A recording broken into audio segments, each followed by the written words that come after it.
On today's show, we have Josh Baldwin. Josh, how are you today, man? Dude, I'm so good. It's a nice it's kind of overcast and rainy, which is actually kind of nice today. I've been inside the office studio, whatever. Do you call your office if you have two speakers here and you have a mic like this, you have to call it a studio, right? Even if I don't actually make music in here. Right.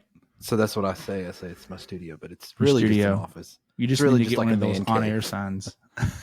That would be that's when I need to turn this little light on right here, and then I'd have it. But saying that, I'm saying it's been nice to be inside because it's gloomy and rainy, and so it kind of makes me like glad that I picked a day like today to do all the indoor interviews and things.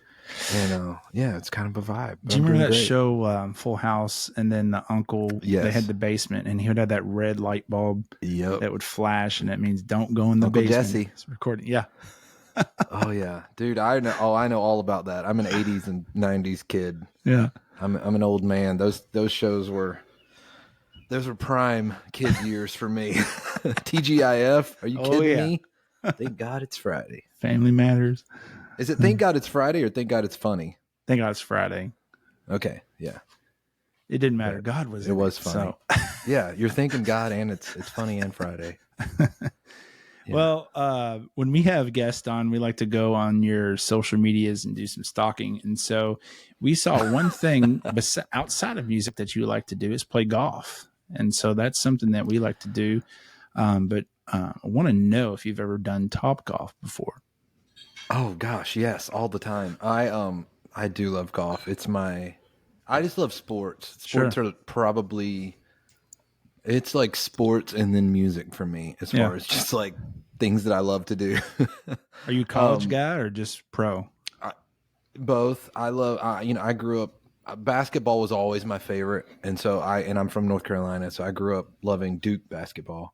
And I know. I'm a little Kentucky fan, so that's... I was about to say your Kentuckiness is not going to enjoy that. You probably hate me less than Kentucky, the Wildcats. I'm not a big Kentucky fan, so. And here's the thing: we can unite there because I don't like Kentucky either. I honestly probably hate Kentucky more than I hate the Tar Heels. Okay, which is saying something. As a Duke fan, you're supposed to hate Carolina, hate the Tar Heels, but right. And I don't like them. I don't root for them. They are my rival team, but I'm also from North Carolina, so it's like it's hard for me to like root against a team that has my state on its chest. Yeah. But I hate Kentucky as just the team, just not the state. I actually love Kentucky as a state. Yeah. So yeah, I'm making enemies, but yes, golf. I love golf. And I play a lot of golf, and I love Top Golf. I've actually done radio like promo tours, and where I go meet with radio stations and convince them sometimes to just meet me at Top Golf and let's just hang out there and talk. And it's worked, and it's been awesome, and they love it too. And they're like, "This is a great idea." And see, I know it could be 10 degrees outside, and you could go play Top Golf because they have those massive heaters that warm you up. That was my next thing. I was going to say I did it in Kansas City in the dead of winter. Yeah. And I was like, this is a bad idea. And you get there and the heaters are great. You're not cold at all. I actually had to take my coat off because I was burning up. I was like, wow, these heaters are really good. And there's snow on the ground. So, yeah. Well, Josh, growing up, who was some of your musical influences? And does any of those influences now, do they influence you in your music? Man, I can if you can see behind me, I have the vinyls of all them on the wall there. There's Tom Petty. There you go. There's Johnny. Yeah. Cash. There's Bruce Springsteen, Pete Yorn, Ryan Adams, who's been canceled. Don't hate me. And then that's Bootstraps. But those actually are big influence. But then in the Christian world and worship, Stephen Curtis Chapman was like a massive influence and kind of like the reason, another Kentucky boy, kind of the reason I wanted to play acoustic and write songs really was him. And then Delirious really, and as I started leading worship and getting into my college years, I found Delirious, and that was like that just wrecked me and just kind of, it took me down the path of like, okay, I think I'm a worship leader, and I love to write songs that aren't, always geared towards Sunday morning worship, but at my very core, in that what I always go back to is I love to lead worship and I love writing songs for the church. But those are big influence. I mean, I think I love that my influences like the Tom Petty and all that kind of stuff. And even just being from the South, being from North Carolina, and country music, Americana, bluegrass, rootsy kind of stuff, just kind of like it's in there and it just comes out of me. And I love that what I do is write, mostly worship type songs, and then also, Christian singer-songwriter kind of stuff. But I love that those influences of the non-Christian stuff and just where I'm from comes out. And that's, I think that's what makes each person, each artist and songwriter unique, is just like throw in where you're from. If you're from North Carolina, it's nice when you sound like that, and it's nice when the music comes. It's, I have friends in Kentucky at a church there in Campbellsville, and they write worship songs and they sound like what you would think a band and a bunch of guys from Kentucky writing songs would sound like. It's just, they're about the Lord and they're bringing people to Jesus and worship. And I love that. Have you and Steven ever collabed or anything like that? We haven't. Man, you should. I know. I need to. I've met him. We're friends. I'm actually really good friends with his son. I actually just hung out with his boys last night. Yeah. And we're good buddies, the Colony House boys. And I would love to. That would be so fun to do something with him. And I think I'm sure I can make it happen. Sure. But he's an awesome dude. Steven. One of his sons are too, but he's the nicest guy. Yeah. I mean, he's so nice. You're almost like, are you being sarcastic? Like, is this for real? Like, no, he's really that kind. He's got a song on his new album, and I could hear it every day. I love it. It's called "In Living Color," and it's a story song. It's not a worship song or anything like that, but it's just a story of his childhood, and it is so beautiful. I'm like, man, the dude can write songs. I mean, that's his sweet spot. Those storytelling songs. Yeah. I mean, that's beautiful. Yeah. I love it. Yeah. Speaking of Delirious, we had Stu G on here, and he talked about the song "Rain Down." And I don't know if you ever heard how they wrote that, but it was a spontaneous thing. They were at a music festival, and their show got postponed, and it was just storming so hard. It was raining, and him and Martin were up on the stage on the side just watching it rain. And then Stu started playing that dun dun dun dun dun dun, and then Martin just out of nowhere just started singing "Rain Down," and that formed that song. I was like, how do you all just do that? It's crazy. Yeah, I mean, that's just to do that and write a song that goes all over the world, and just and not just that, but that song, like, we both just went dun dun dun dun. That we just and you do that, and everybody's like, yeah, "Rain Down." Yeah. Yeah, that sounds like them. That sounds like Martin. Speaking of golf, Stu G is a golf buddy of mine now. Okay. Like, which is crazy that earlier you were asking me about influences, and it's definitely Delirious. It's a massive one. And now I live right down the road from him, and we play golf together some. That's crazy. And Martin was just here a couple weeks ago, and we got to, we did play some music together. But yeah, they have that thing, and that Martin especially can just go into, like, when he's singing, when he's leading worship, he can go in and out of the song into like anything spontaneous, and it's just always the right call. It's just some of those people. Sometimes it's never just for the sake of like swirling and trying to find something. It's just with intentionality, but spontaneous, but always to bring the Spirit more, or to bring people into worship more. It's like, it's beautiful, and it's not everybody's like that. And they're special. Well, Josh, we are here today to talk about your brand new album, your live album that drops March the 1st, Made for More, and we're so excited about it. Could you tell our viewers and listeners about this album? Yeah, I will. This album, I mean, it's really special to me. I know I say that. Well, I don't know if you know I say that. We just met, but I do say that about almost every album because the next one, well, you should. The newest one is really special and is the most special. It's like people are like, "What's your favorite song you've ever written?" And I'm like, sometimes the newest one, because it just means the most to me right now, and I haven't worn it out yet.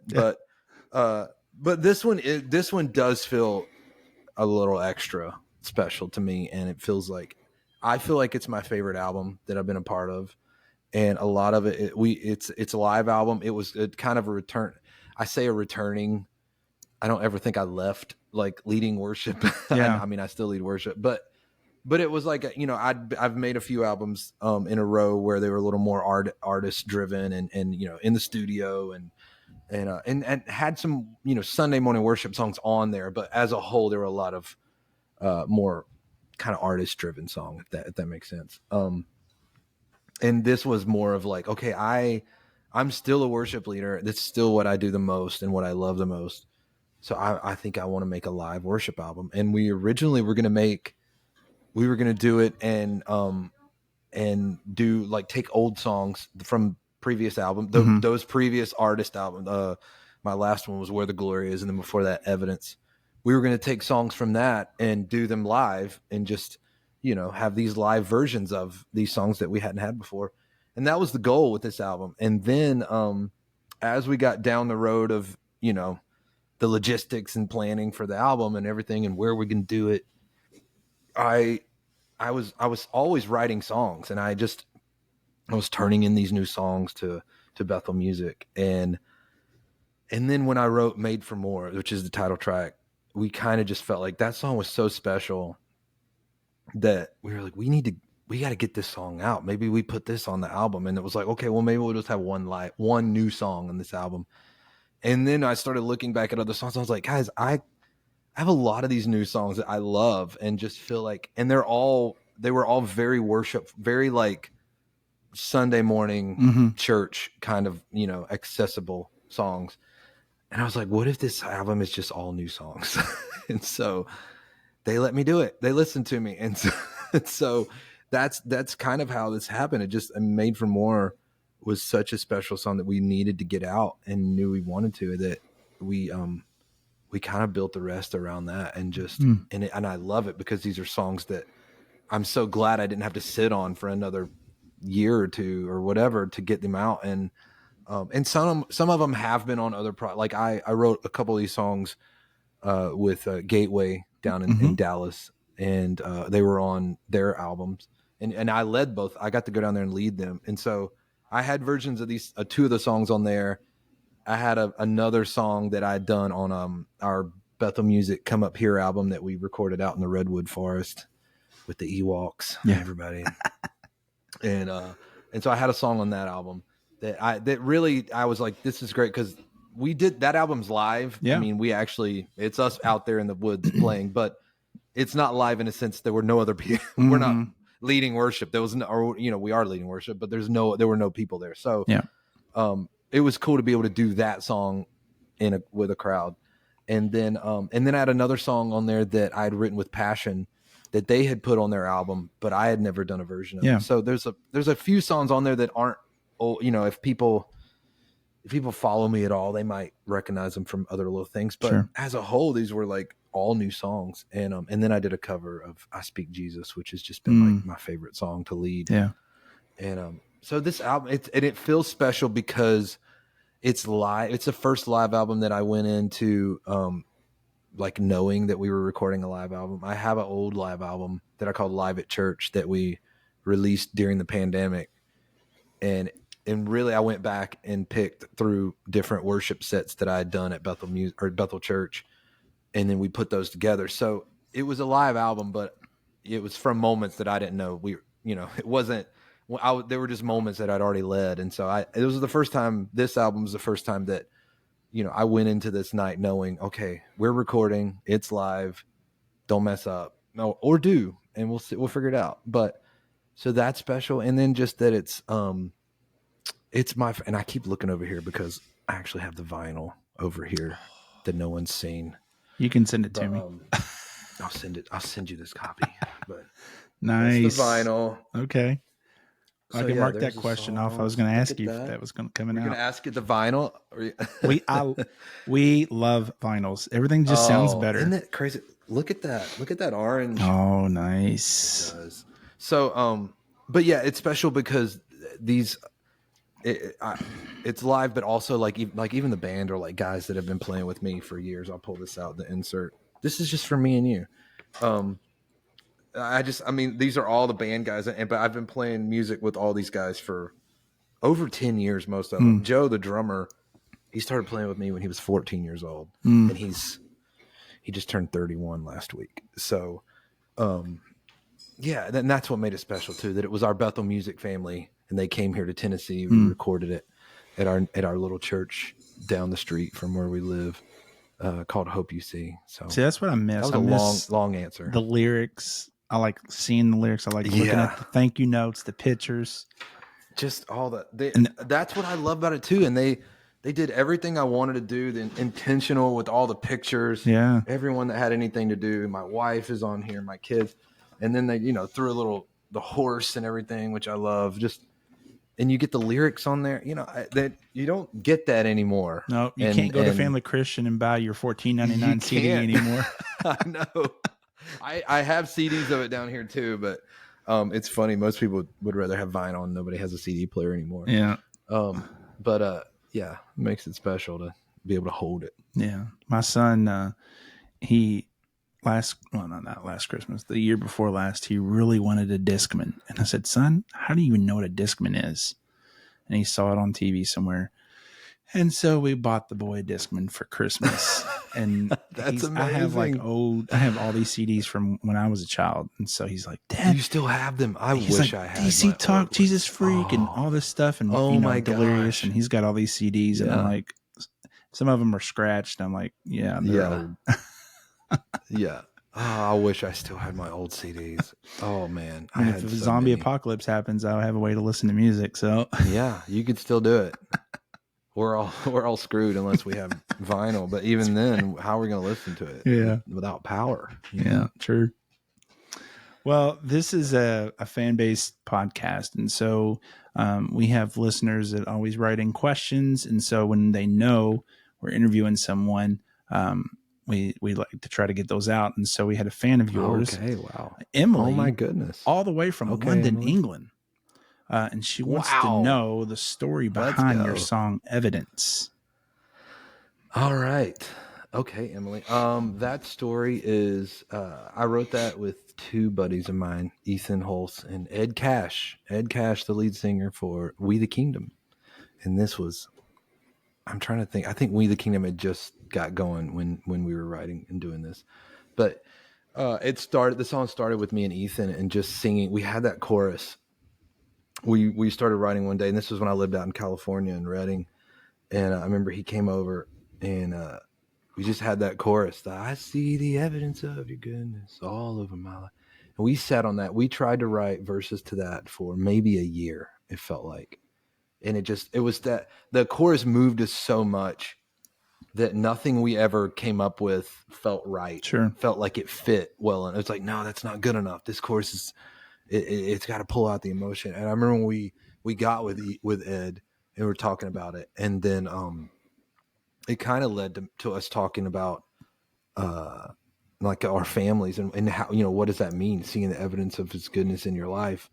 And I was like, obviously it's like the first thing I think about is my family. I think about my wife and my kids and just all the Lord's done and how he's blessed me. But then it even went further back that I was like, I'm thinking about just even like my history with like my parents, my dad and my mom, and how they came to know the Lord and how the Lord kept them. And just because of that, I have a relationship with the Lord simply started because I was born into it, and into, which is such a testimony on itself.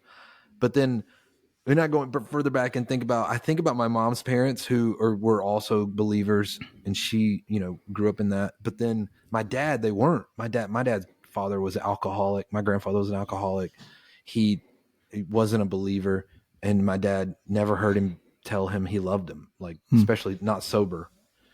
And then my dad got saved in the 70s during the Jesus movement, just radically saved, was going down that same path as my grandfather, and then got radically saved, and it shifted his whole life. And because of that, that moment, it didn't just shift his life, it shifted my life. And what I said earlier, like I grew up in a home that loved the Lord. And then, later in life, like a few years before he passed away, my grandfather did come to know the Lord, and that was a beautiful story. But yeah, so I think that we got to talking about that, and that's where that line, that all throughout my history, your faithfulness has walked beside me. That song starts out with that line, and so that really was what the writing the verses was all about for me. Was thinking about just the history of the Lord having His hand on my family, and then just the rest that just snowballed into, let's also just remind ourselves of all the Lord's done with just the cross, the empty grave. And there's evidence all around to prove how good He's been, how faithful He is, how kind He is. But yeah, that song is, when people ask me, like, are there songs that are your favorites that you've been a part of? I definitely think that one's like top 3. That one's like, it's definitely a song that I'm not going to get tired of ever singing. Yeah. And I definitely have songs that I am tired of singing. I mean, that sounds horrible, but there are some songs I'm like, they don't, every time I sing them so much that maybe not every time I sing them, they hit me, but Evidence, every time I sing it, it hits me. It's like, it always means something special to me. So, I mean, yeah, that's a powerful word. Those are powerful lyrics. And like you said, that never gets old. Just seeing the evidence of what God has done in our lives. right. It's incredible. Yeah. It's awesome. Yeah. Well, with our first time guests, we like to do something called favorite things. And so, Josh, I'm going to give you a word, and you just give me your favorite thing in that category. Oh my gosh, I love this.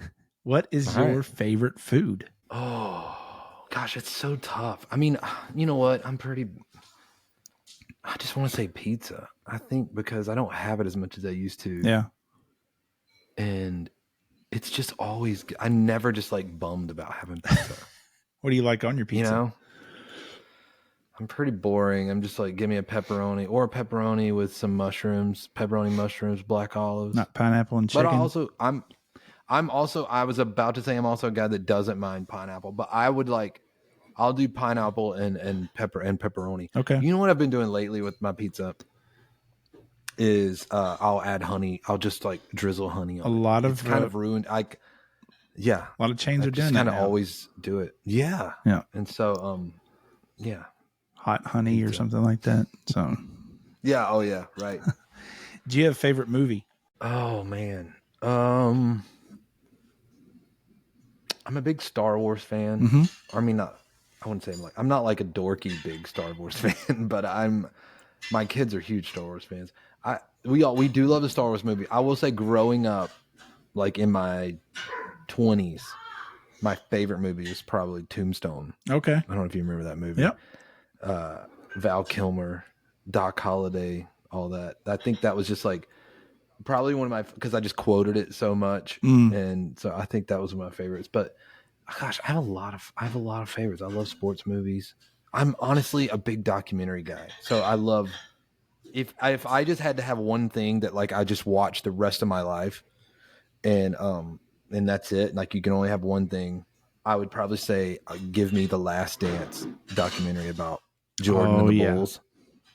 And I would just never get tired of that. I've watched it 3 or 4 times over, and it's 10 episodes. Do you think Scotty and Michael will ever mend their relationship? Probably not. I don't think Jordan is a guy that's like, I think once you've wronged him, you're done. I've heard, it's over. mean, he won't never listen to this podcast, but I've heard of people, that have met him, and they said he's not the friendliest guy in the world. Oh yeah. No, probably not. But that's what made him who he is. That's what made get that killer instinct, you know. Another good one That's is why the he's the Reggie GOAT. Miller in New York Nick, rival thing. Oh yeah, the 30 for 30. I've watched all the 30 for 30s. I love everyone. Sports documentaries are my favorite thing to watch. I don't even watch movies and even TV shows that much anymore because I just I'd rather watch a documentary. Yeah. And I'd rather listen to a podcast or watch a sporting event. Yeah. So. Do you have a favorite artist of all time? I have him a picture of him taped up here to my little desk. Mr. Tom Petty. Yeah. Favorite artist. It's nice. I would say that, and then if we're going like Christian world, it's probably Steven. It's probably Stephen Curtis. Sure. Is there a dream duet? Dream duet. I would, I do love Chris Stapleton. Yeah. And I think we would work well together because he's got that high range. And so we can pick the same key and he'll just sing high and I'll do all the low stuff. Yeah. And I think we'd mesh really well together. Do you have a favorite ice cream flavor? Cookies and cream. Cookies and cream. Always. Don't eat when there's other options. I still just get cookies and cream. Sure. What about a favorite podcast? Christian music. Yes, I do have a favorite podcast, and it is people are going to be like, "Wow, what a sports dork." I'm a Bill Simmons. I listen to the Bill Simmons podcast. Yeah. You like Stephen A? The most of any other podcast. I don't know. I don't care for. I used to watch him a lot, but he drives me crazy now. I'm always just like, God, Steven, calm down. Stop yelling. And he just does it for the 10, because it gets clicks and all that. And and that's what that annoys me. I'm just like, I just want to talk sports. I don't want to hear your hot, loud takes. And so I am Bill Simmons is probably my favorite. And then I love Smartless. I listen to Smartless podcast. I think they do a great job. There's another famous sports commentator. I'm not going to say his name on the air, but my family, my in-laws especially, cannot stand him. And so whenever he is doing a basketball game, they mute the game because of his voice. And so, bless his heart. I'm trying to think about. Is it Hubie Brown? No. Oh gosh, I want to guess. I feel like I could. I'll tell you afterwards. I have friends that can't stand and you can edit this out if you want or leave it. I don't care. I'm sure she's not going to listen to this, but I have friends that can't stand when Doris Burke is doing basketball games. And I'm just like, that's such a weird take. Like, she's fine. There's nothing wrong. Right. And they're like, I just can't stand her. It's like, all right. That's hilarious. The last one Doris. Is, do you have a go-to Bible verse? Oh man. I'd say when I think of that, when I'm asked of that, I think I always go to, and the one that helped me through my 20s when I thought that the Lord had forgotten all my dreams. And I think it's Jeremiah 29:11. Know the plans I have for you, declares the Lord, and plans to give you, prosper you and give you hope and a future. And that one's one I've held on to and helps me when I'm in a season of worrying that the Lord had forgotten me and just gave everyone else their dreams and not me mine and all that. Yeah. It's like, no, actually it says pretty clear that he knows what's going on. Absolutely. And then I love that. Have you follow that up with, I think it's in that same chapter. I better get this right. This is a Christian podcast. I'm a Christian artist. But I think it's in the same chapter where it's, it goes on to say, and you will find me when you seek me with all your heart. And I love that it's like, don't worry. I know the plan. I have these plans for you and they're in place. And here's the thing. When you need, if you want to get with me, just seek me with all your heart. Here I am. I'm not hard to find. And so that one's always been one that I've held on to. Have you seen the new Gen Z Bible they got? It's an unofficial version. No. You can get it on Amazon. I am buying me a copy. But It's got like all the crazy sayings. It is. Like, I've read samples and I'm like, oh my gosh. I don't even understand what a lot of the stuff. I feel so, dude. Okay, so last week I was in Denver at Colorado Christian University. Shout out. I was going to say their mascot, but I don't. I forgot it. I don't know their mascot.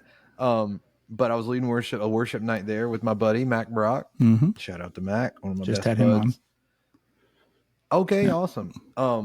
And we were there. We went to before the show or the worship night. We instead of doing catering, I was like, "Can we just go to the cafeteria?" And so they took us to the cafeteria, and it was cool. And I mean, because there's just a bunch of college kids hosting us there, and then or college graduate, but they were in graduate school. They were still college kids. And so we're going into the cafeteria with the band and me and Mac, and some of the students came up and were saying hey to us and then helping us know like what to get. There's different sections in the cafeteria of food, and you could go over here to get this, go over here to get that.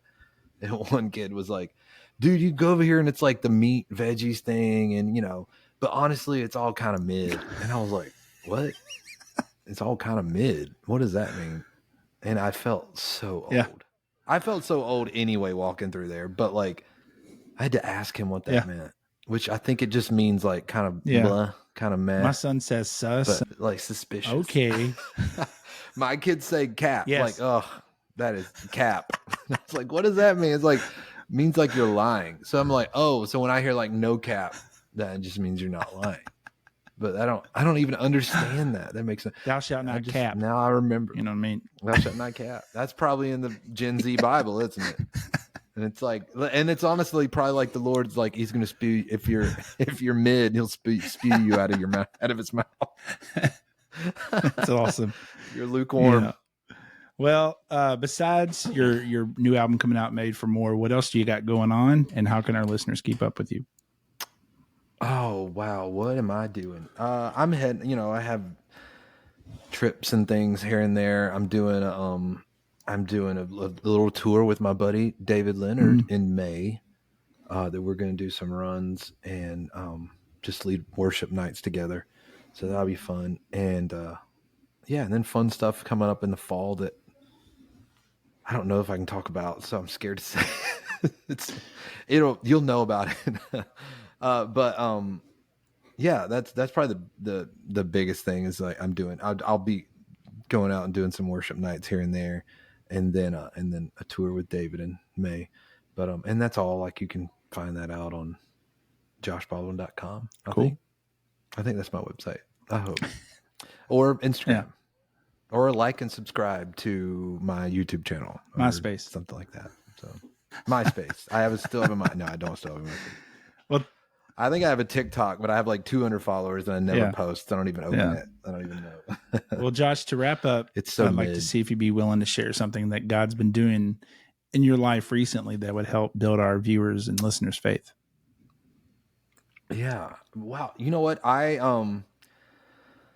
Recently I've been reading this book. I've been reading my Bible, but also I've been reading another book by John Mark Comer, The Practicing the Way. And it's been so good. It's really just talking about living like as Jesus, as a follower of Jesus, and in a daily way. And it's so practical, but it's also like it's been eye opening to a lot of like the maybe the normal habits of a Christian life that I've kind of fallen into, and that we all can fall into, where it might look like one way and it looks in a way. I've been convicted to just like, am I looking more just like a Christian because like, oh, I go to church on Sunday, I do this and I do, or am I actually a follower of Jesus and what he said to do, and taking up my cross daily and following him? Am I in constant like thought and prayer about the Lord? Or if I have free time, am I thinking about the Lord? And so it's been like a good convicting kind of thing that it's funny, yesterday, and I told my wife this morning, and I was like, babe, this is going to sound super cheesy, but we were talking about a situation where we felt wronged by this person. And I noticed yesterday, I was in the car driving, and I was thinking like, I kind of initially had those thoughts of like, how would I tell this person off? Like you do, you're in the, I know I do this in the shower or when I'm driving my truck, when I'm just like thinking of all the things that I'm going to say to this person. But then I'm actually don't have the guts to actually say all those things. But I was like, you just like get them out of your system in a lot of ways in the car, and ask the Lord forgive you. But I had that moment, and then my next thought was, that's actually not what I'm gonna do. And then the next thought I had was, what would the Lord do? Like WWJD, honestly. And how would he treat this person? How would he do that? And then I thought, oh, it's working. Like the whole, I've been reading this book about practicing the way of Jesus. And I was like, I actually felt in my heart, I was like, oh, I know that was a simple, basic thing for me to just be like, what would the Lord do? But that's what I need. I need to be called back to that daily, like, okay, in every situation, how would Jesus have handled this? How would he walk this out? And so that's what the Lord's been bringing back to. And I love how simple it is, but how also hard it can be for us, especially nowadays. So many distractions, so many things to pull you away, so many church events to make you maybe feel closer to the Lord than you might be, in some ways. And that's what I've been convicted with like, am I actually spending time with Jesus, or am I just spending time with his people a lot of times? And that's good. Josh, I appreciate it. And Made for More. Oh man, will be out March the 1st. Download it, stream it. Is the vinyl already ready for pre-order, or? Okay. It is. You can pre-order it. You can go to my website right now, joshbaldwin.com, and pre-order the vinyl. Or if you still listen to CDs, like my mother, you can go do that. But Gen Z, like your son and my mom, that's it. You can go to there's that. There's even, there's even Made for More merch that you can get tapes now. That's not cassette tape. We should have done that. That would have been amazing. People definitely don't have cassette players. If they don't have CD players, they're not going to have cassette players. Well, you should do a cover album of Tom Petty, maybe some Free Fallin' or I Won't Back Down or something. Stop it. That's like touching my heart. Yes, I need to. That'll be the next album.